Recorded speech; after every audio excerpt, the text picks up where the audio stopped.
Next lesson. I have another triangle for you. Holy and behold. And it is even from the same man, Mr. Hubbard, the guy who wrote the Dianetics book. All right. You'll get many other people as an example from me here of what they did, and many other principles from other people, but there's two of them that just happen to be together. Another triangle. Okay, another triangle. Here we go. This time it's KRC.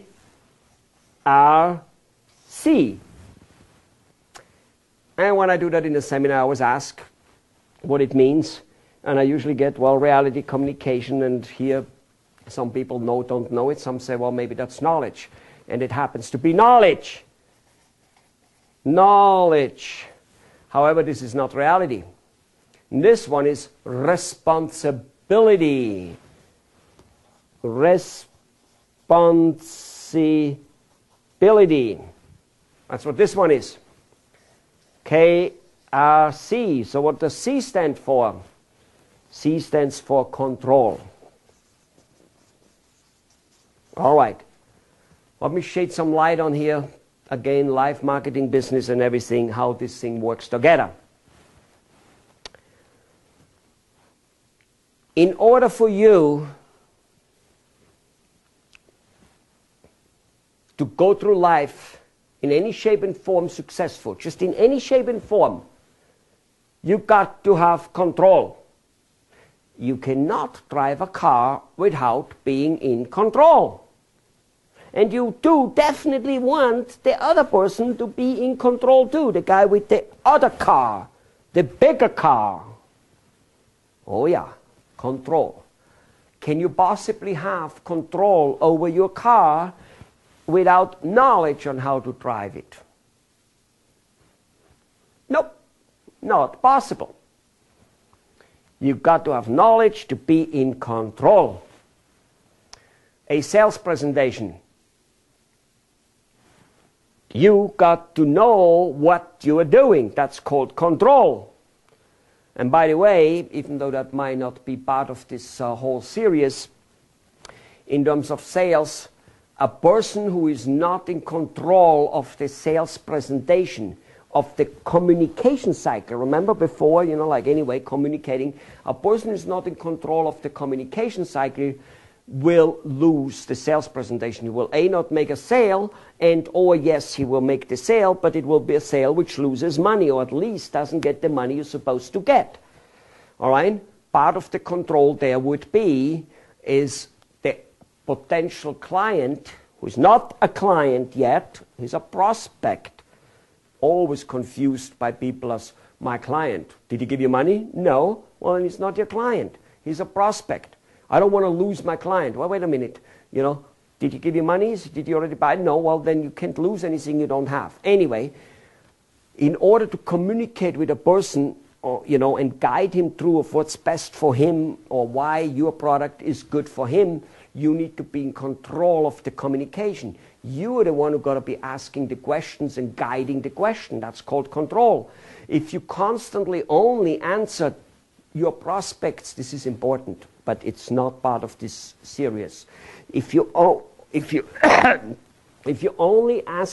answer your prospects' questions, I guarantee you, if you do make a sale, it'll be for little money. By little money, meaning you will sell your product for less money. You got to be in control. A person says, do you have this? Do you have it in red? How much does your machine weigh? How much does it cost? How long is your delivery? If you just keep always giving the answer and then, so to say, shut up and look at him, nothing's going to happen. Yeah? Somebody asks me, well, how long is your delivery? I would right away say, well, Mr. Prospect, when do you need it delivered? See? Controlling. Okay? So that's controlling the conversation. But that's not about this. Overall, we've got to be in control. How can you market if you don't know how to market? Can you be in control of attracting as many prospects as you possibly could attract if you do not know how to market? You can't. You can't. Can you fix a machine if you don't know how to fix it? You can't. What will give you the knowledge. Some teachers, some whatever, yeah, sure. But it will be your responsibility to get the knowledge. And this is where most of us are missing. The responsibility to get the knowledge needed for knowing what we need to know. Now let me elaborate on that a little bit. Because in most cases, most of us are stuck with a limited amount of knowledge, or at least with maybe a lots of knowledge in a limited amount of area. That might be a better way to express it. Meaning, you are a machinery manufacturer, you know all about manufacturing machines. And you know a tiny bit about other little things. And you know all about, let's say you make a lots of money and you do well. But you also work 90 hours a week, and your wife complains that you're not enough home. And you say, well, honey, I'm doing that for us and the kids. I'm building a future. And you're right, of course you're right. And she knows that. But here's the problem. It is your irresponsibility, basically your lack of responsibility, that you find out and seek knowledges which would make it able for you to make as much money as you make, to have as good as a product as you have, to run as good as a company, if not better than you have now, while being home with your family much, much more. That's what it is.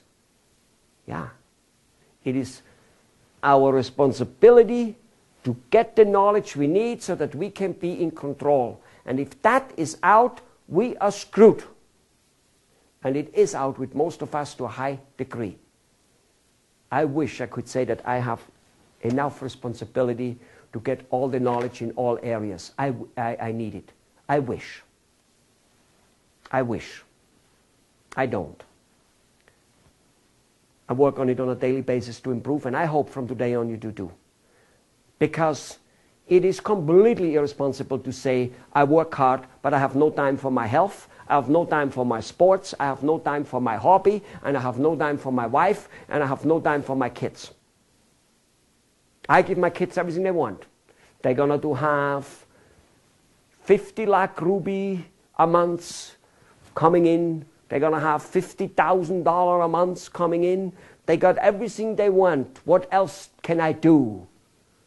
Be responsible enough to get the knowledge that you can be with them. Because most of the kids and most of the wives, yes, they don't mind the money you make, of course not, and it's fine. But that's not 100% what they bargained for. They want you. You want to do other things. No matter how much you like your profession, no matter how much you like your job.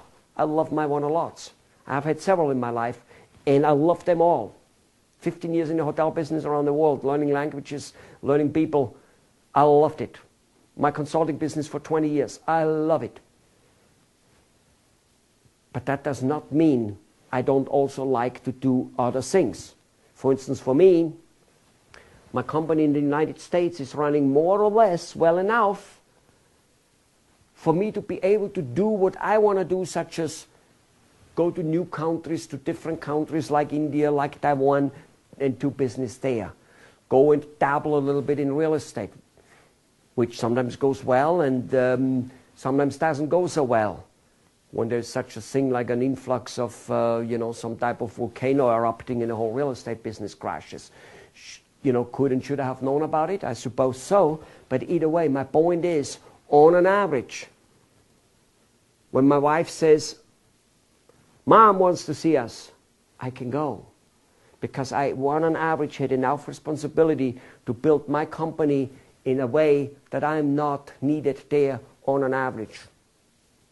At least I can go for days and weeks at a time and can pursue my own goal. Most of the time my goals have to do with some type of work, have to do with spending time with my wife a little bit. But whatever they are, on an average I can do them, and that is responsibility. So, if you only want to bang your head against the way you market your business now, the way you sell your business now, and if you want to only think of like increasing the closing ratio, because people, more people want to buy or should buy from the ones you talk to, or they should buy at slightly higher prices, and then your problems would be solved because You have all this, people pushing down your price. We all have that. All in all professions, in all countries, and some countries and some cultures maybe to do it more. You created it either way. You can get out of it by having more prospects asking for your product and services, and then you don't need to give in the price because you have so many asking for it. But it takes responsibility to learn that. And I might add, you're of course well on the way, otherwise you wouldn't already listen to this tape. I just hope that you continue so, because there's a tremendous amount more, not just in this tape series. This is only the beginning. After that you need to actually go into the doing. It's one thing to learn how to ski on a theoretical level. It's another thing to ski down that hill. It's one thing to learn in school how to fix and repair and build a machine, or how to be an MBA student and how to run a business. It's a whole different one to then go out and run that business with all the obstacles thrown in your way. But keep in mind, no obstacle, no medal. We wouldn't be loving winning so much if there would be no obstacles. All right, I'm going to get into that more. Ladies and gentlemen, you've got to take responsibility to learn enough knowledge so that the areas which right now don't go quite as well as they should and could, that they can get fixed. And in many cases you don't know which that area is. Maybe till today you didn't realize that marketing is one of the big areas missing in your business, which could solve all your other problems, all your staff problems and everything, and I will get to that. Why? Because if you make enough money, does it really matter whether you have a high percentage of staff overhead or a high percentage of that? As long as you have enough business that you still make tremendous amount of money and have free time, does it really matter? No. So it is the knowledge to achieve your end goal, and we're going to talk about the end goal and about all that stuff more. This is it for the KRC triangle. Responsibility enough to get the knowledge you need to be in control in the areas you need to be in control, and not writing it off as I do everything I can. We never do anything we can, and especially if we say it, especially if we sit there and say we did everything we can.